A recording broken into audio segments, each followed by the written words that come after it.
Bonjour, namasté.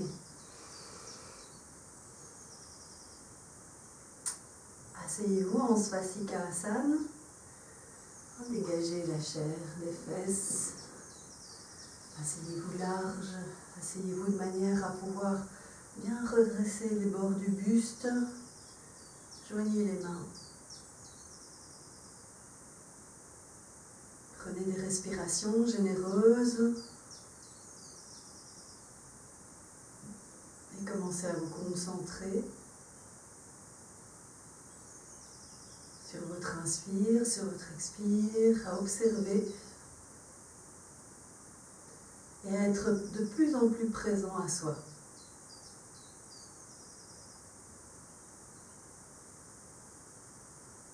Gardez la colonne vertébrale longue, allongée, jusqu'en haut du crâne, la nuque longue, les épaules qui descendent.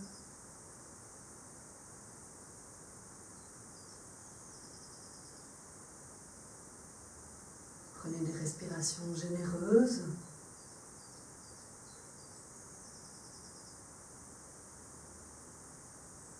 Le chant du mantra Om et le remerciement à Patanjali sont des occasions de se concentrer, de s'abandonner dans ce chant. Remerciement à tous les maîtres de yoga qui ont enseigné cette pratique.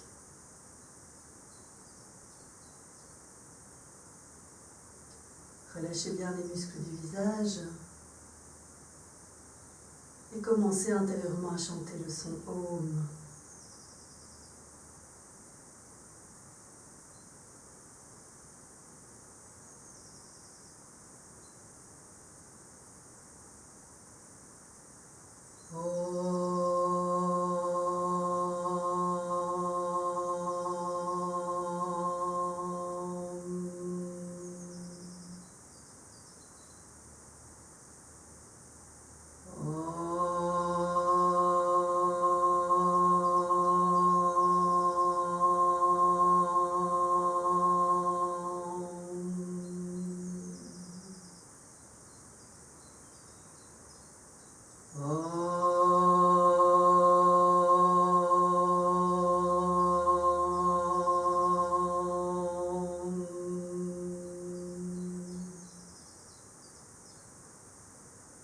Yogena Chittasya Padena Vacham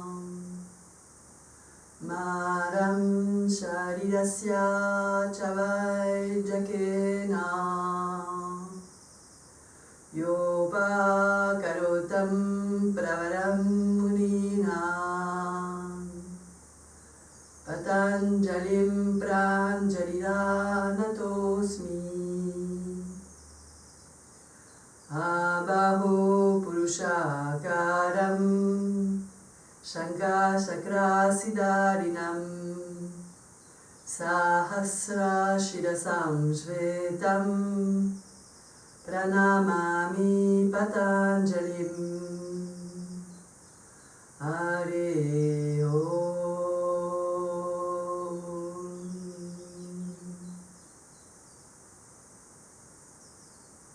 Relâchez en vous-même et dans une expiration, laissez la tête se baisser vers les mains, vers le cœur.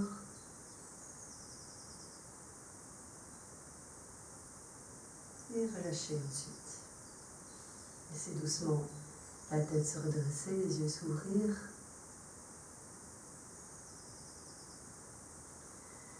Et donc ce que je vais vous proposer aujourd'hui, c'est une pratique pour les femmes pendant leur cycle, pendant les règles, les lunes. C'est aussi une pratique qui est très intéressante pour toute la sphère abdominale, digestive, pour les maux de dos, pour un tas de choses en fait. Donc cette séquence n'est pas limitée aux femmes et certainement pas aux femmes pendant les règles. Vous pouvez aussi faire cette séquence, pratiquer cette séquence à d'autres moments. Simplement, si vous n'êtes pas réglé, luné, alors pratiquez aussi les inversions Shirshasana, Sarangasana. On va commencer par une posture que vous connaissez bien, Adho Mukha Svanasana, posture du chien qui s'étire la tête en bas. Et quand on a son cycle, on va plutôt favoriser de déposer le front sur un support. Donc, peut être comme ceci un bolster, peut être une brique, peut être des couvertures. Choisissez le support qui vous convient et venez vous étirer. Donc le haut des bras roule vers l'extérieur, les cuisses roulent vers l'intérieur. On active les bras, on active les jambes, alors que le cerveau se repose, relâche complètement la nuque, la gorge, le visage sur le bolster. Les jambes sont actives, surtout le haut des cuisses qui pousse vers l'arrière, qui aide à étirer le dos. On peut aussi à certains moments plier les jambes et rétirer complètement le dos, éloigner les os fessiers des mains, et puis revenir retendre les jambes. Si les talons se décollent du sol, pas de problème, on peut aussi monter un moment les talons, monter les os fessiers, et puis ensuite, progressivement, venir amener bord extérieur des pieds au sol, talons, mais tout en continuant à tendre les jambes, à tendre les bras. Et bien relâcher surtout le cerveau, la gorge, tout le visage. Relâche également complètement le ventre.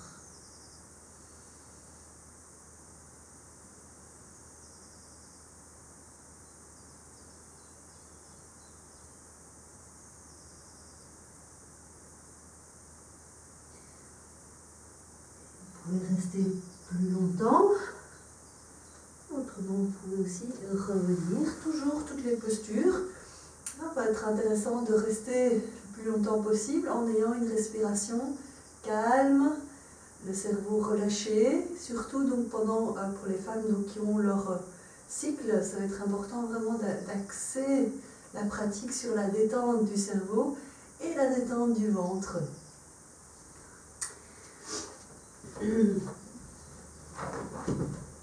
Vous pratiquez Uttanasana, mais Uttanasana avec un support. Ici, moi j'ai un grand tabouret, mais vous pouvez aussi avoir une table, quelque chose comme ça.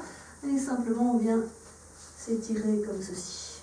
De nouveau, le front est déposé et on ne veut pas spécialement aller vers le sol, mais étirer le bassin loin de la tête.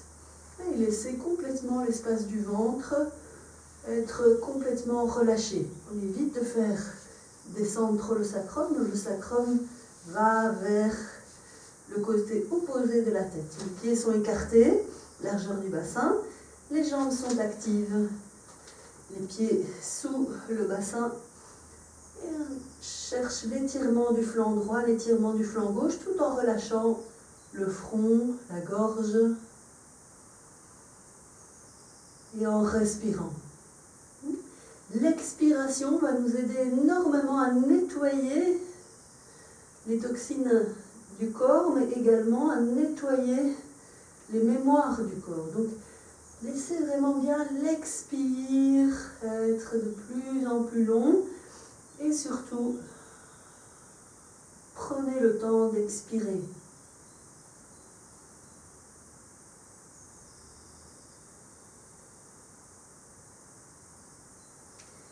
Et revenez. Vous pouvez toujours rester bien sûr plus longtemps dans chacune de ces postures. Uttanasana, donc avec un support. Maintenant, on prend par exemple comme ceci une chaise,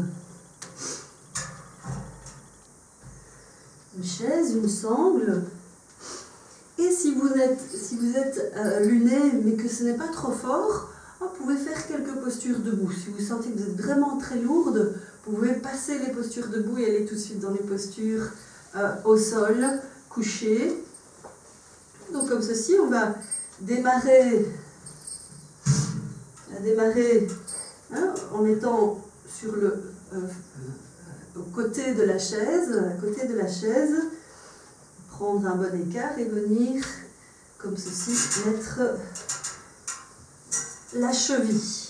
Donc, vous essayez de former des angles droits. Si là c'est trop pour vous, hein, bien sûr, vous vous accommodez, vous pouvez bien sûr mettre plus bas, hein, selon vos possibilités. N'allez pas trop bas, sinon les effets seront moins importants. Vous allez là selon vos possibilités. Hein, donc ceci, Utthita Padangusthasana, comme ceci, passe la sangle autour du pied et on vient s'étirer. Observez que le pied est bien au-dessus du bassin et on étire la jambe. On étire la jambe vers le pied. Ici, la fesse descend. On se grandit. On crée beaucoup d'espace en poussant la cuisse ici vers l'arrière et en roulant le haut de la cuisse ici vers l'extérieur. On crée beaucoup d'espace dans le ventre, dans le petit bassin. Il reste quelques instants, on revient et on change de côté. Utthita Padangusthasana.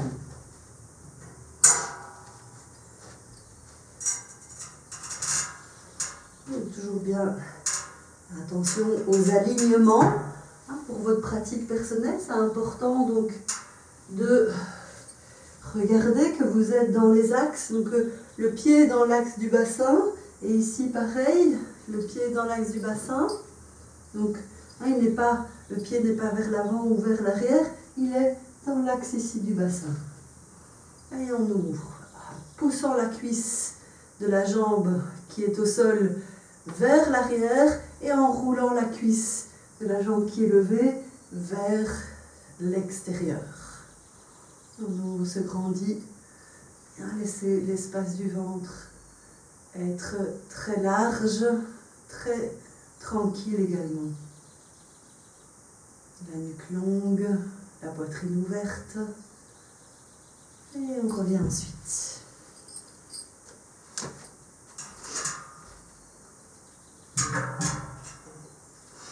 Ardha Chandrasana.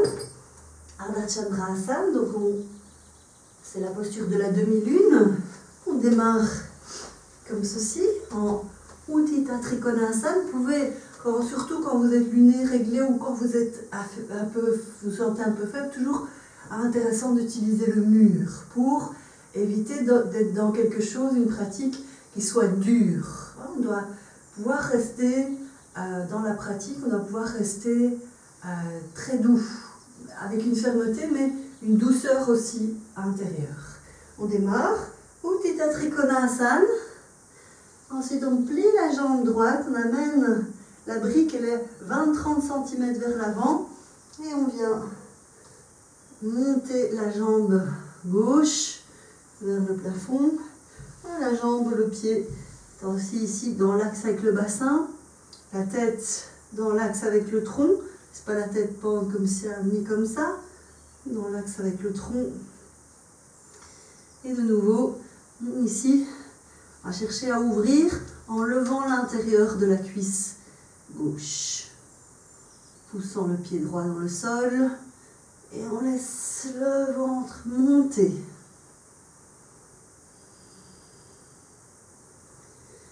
Et ensuite on revient. Ardha Chandrasana. Posture de la demi-lune, à gauche, Utthita Trikonasana.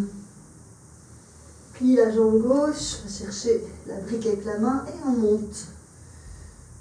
Le pied hauteur du bassin et on vient ouvrir. La posture est surtout importante pour rouvrir le bassin. Donc la fesse gauche va vers l'avant. Le bassin droit s'ouvre vers le plafond et vers l'arrière.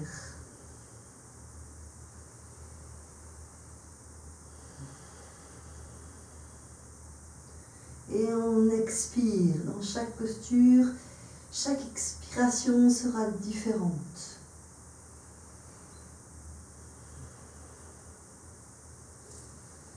Et on revient.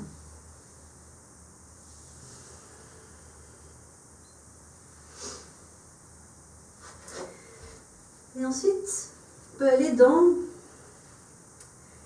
Prasarita Padottanasana. Je vais vous montrer une version qu'on peut faire avec des chaises. Mais on peut faire ça aussi tout à fait autrement. Hein. Donc moi, je vous le montre comme ceci. Donc Prasarita Padottanasana, c'est cette posture où on écarte les jambes très fort et on va vers l'avant. Ici, on va choisir, dans cette version, de mettre des chaises. Je vais le montrer sur le côté, de manière à ce que vous voyez comment les supports sont placés. Comme ceci. Mais ce n'est pas absolu. Moi ici je fais un peu un montage avec quelques supports différents, quelques chaises. On pourrait faire autrement.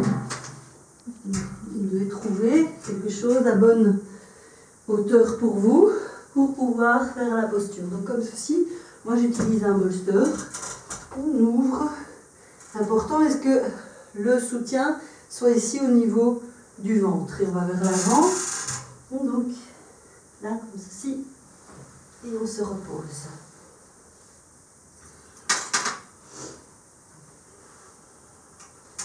Posture vraiment très agréable. Il n'y a pas d'effort. Si on a placé les pieds correctement, donc un bon écartement. Tout le ventre, la poitrine, la tête sont soutenus. C'est vraiment un bon moyen pour relâcher le ventre. Mais aussi pour relâcher le dos, le bas du dos. Et de relâcher tout le système nerveux central.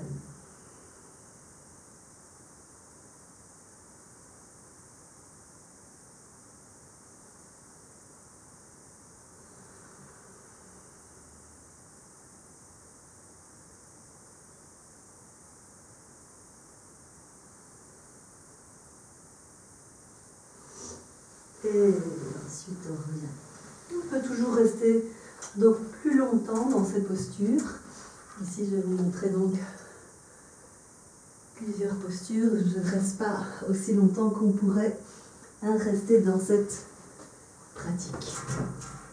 On enlève les chaises, les supports. Et maintenant quelques postures au sol.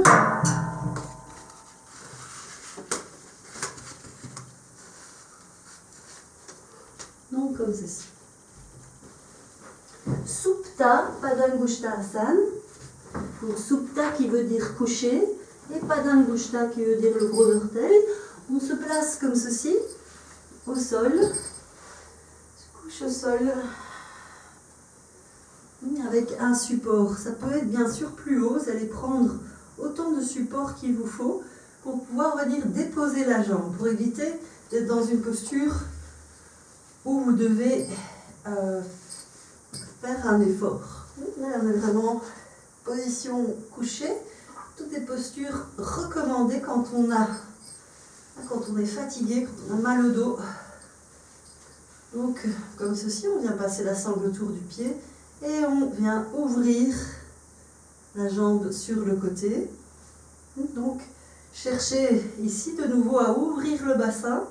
On ne laisse pas le bassin ici, donc j'ai ouvert la jambe droite sur le côté. On ne laisse pas le bassin gauche se décoller. Bien laisser agir avec la jambe gauche, tendre la jambe gauche pour ouvrir le bassin. Le haut de la cuisse droite roule vers l'extérieur. Et on cherche à ouvrir la nuque longue, les épaules relâchées. Observez votre expire à nouveau. Et c'est vraiment l'expire, aller dans le ventre, dans le bas-ventre, dans le fond du bassin.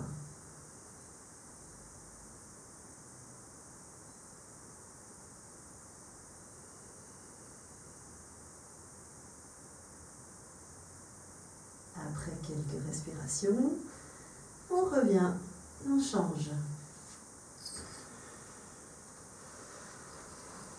Surtout quand vous êtes réglé, ne vous relevez pas en faisant des abdos, roulez sur le côté et revenez. Pour vraiment garder cette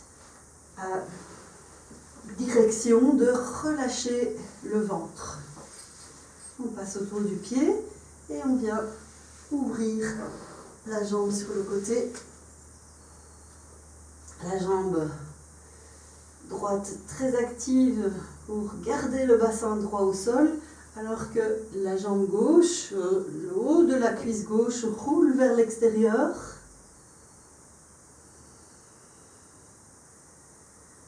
La poitrine bien ouverte, les épaules relâchées, la nuque longue. Quelques respirations, vraiment étirer les jambes, ouvrir le bassin. Venir expirer.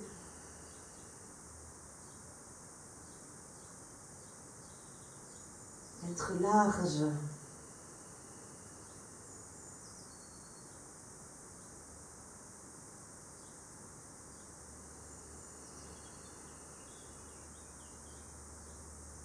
Et après quelques respirations, on revient Supta Padangusthasana.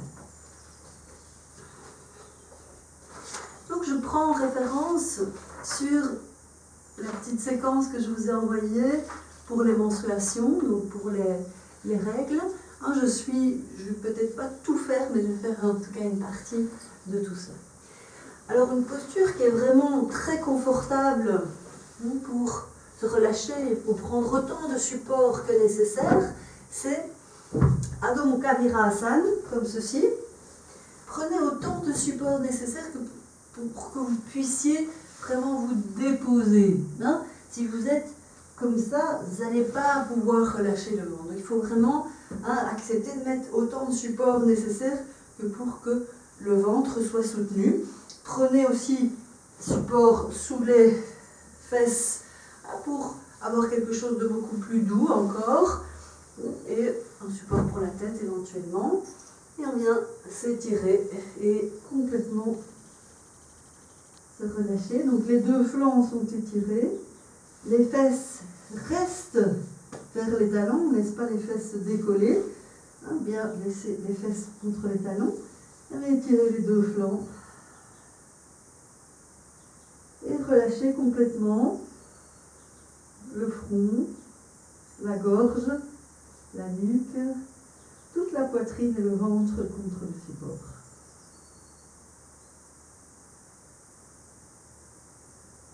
Et observez l'expire dans cette posture.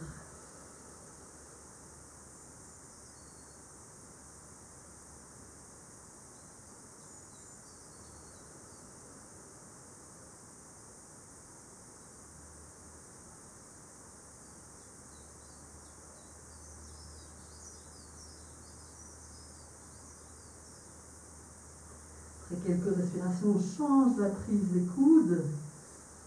Et de nouveau, étirer les coudes loin du bassin, le bassin loin des coudes.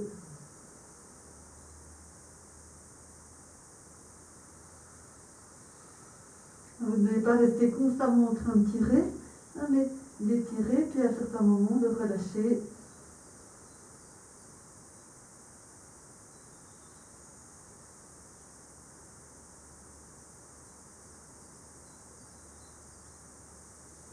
Et après quelques respirations, vous revenez.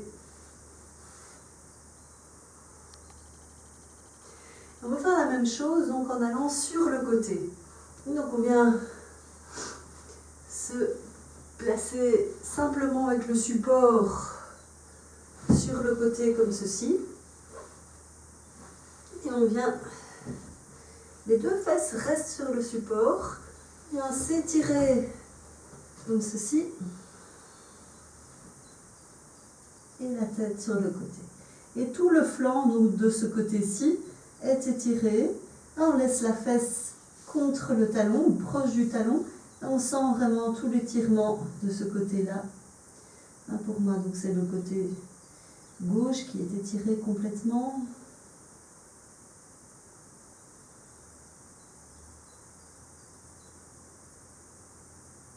On relâche la tête, on relâche le buste, le ventre.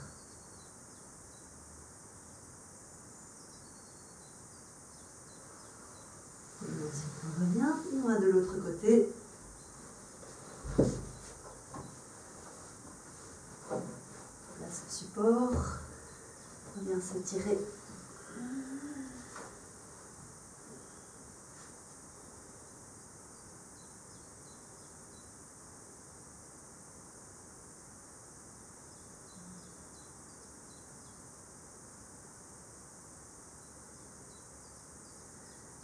On observe pendant quelques respirations l'expire dans la posture.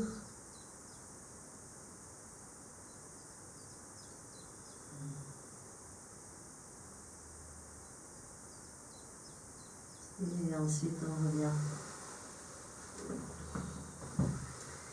Alors de la même façon qu'on a fait Virasana, donc Virasana c'est quand on s'assied ici sur les talons, on peut faire en faisant la même chose, en faisant Svastikasana, donc je vais rapidement le montrer. Alors on peut soit démarrer comme ceci et aller vers l'avant, en ayant les jambes croisées. Mettez autant de support sous les fesses que vous avez besoin pour pouvoir aller vers l'avant sans forcer dans aucun endroit. Mettez support sous les genoux, sous les chevilles, enfin comme pour être confortable. On peut aussi le faire comme ceci. Moi j'aime personnellement beaucoup ça, comme ceci. Le ventre est vraiment contre le support. On peut relâcher le ventre, la poitrine.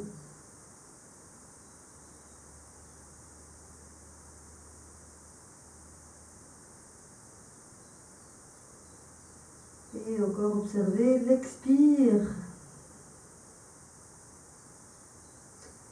Et à chaque expire, abandonnez-vous dans l'expire.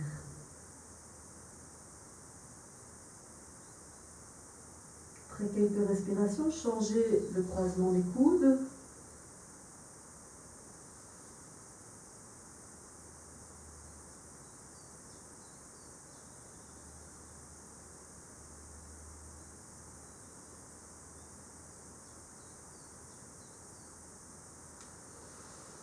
Et ensuite, revenez. Bien sûr, vous pouvez rester toujours beaucoup plus longtemps, mais attention, dans ces postures, on peut aussi s'endormir.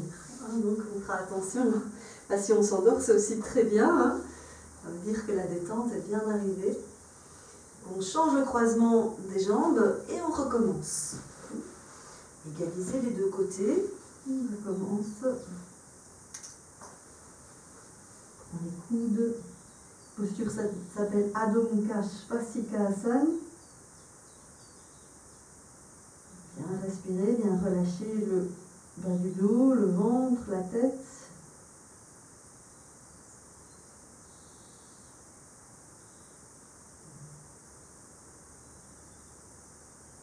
Après quelques respirations, vous changerez la prise des coudes.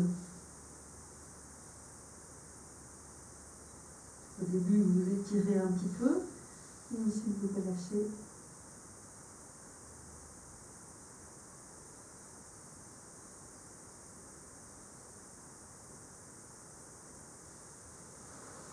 Et après quelques instants, quelques respirations, revenez. De la même façon qu'on a fait Parshva Adho Mukha Virasana, on fait Parshva Svastikasana. Donc on met Parshva, ça veut dire on va sur le côté, donc on met le bolster sur le côté, on vient s'étirer